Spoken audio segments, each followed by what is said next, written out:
Hello friends, Shreyasi Shreyan blog চ্যানেলের পক্ষ থেকে আপনাদের সবাইকে অনেক অনেক প্রীতি ও শুভেচ্ছা।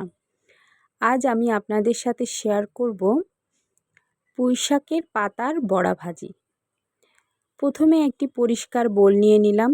বোলের মধ্যে কিছু বেসন অ্যাড করে দিলাম। আমার কাছে চালের গুঁড়া ছিল না, আপনাদের যদি চালের গুঁড়া থাকে আপনারা সেটাও দিতে পারবেন। তারপর একে একে লবণ, হলুদ, কিছু বাটা মশলা, যার মধ্যে ছিল পেঁয়াজ, রসুন এবং শুকনো মরিচ দিয়ে এটাকে সুন্দর করে মাখিয়ে নিতে হবে। তারপর কিছু ভাজা মশলা এর ভিতরে অ্যাড করে দিতে হবে। ভাজা মশলার মধ্যে ছিল শুকনো মরিচ এবং কিছু গরম মশলা।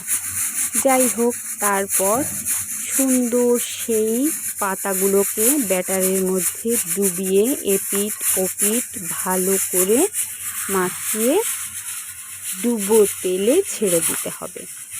হালকা ফ্লেমে এটাকে ভাজতে হবে। এপিঠ ওপিঠ সুন্দর করে ভেজে নিতে হবে। একটু লাল লাল করে ভাজলে বেশি ভালো লাগে খেতে। যাই হোক, আমার সব কয়টা এভাবে ভাজা হয়ে গেল। তারপর একটা সুন্দর মাটির পাত্রে এটাকে আমি পরিবেশন করলাম। এবার আমি খেয়ে দেখছি আসলে টেস্টটা কেমন হয়েছে। অনেকগুলো কাঁচামরিচ নিয়েছি এবং অল্প একটু লবণ। সব কয়টা মরিচই আমি খাবো। দেখুন কত সুন্দর দেখাচ্ছে। আসলেই অসাধারণ স্বাদ হয়েছে।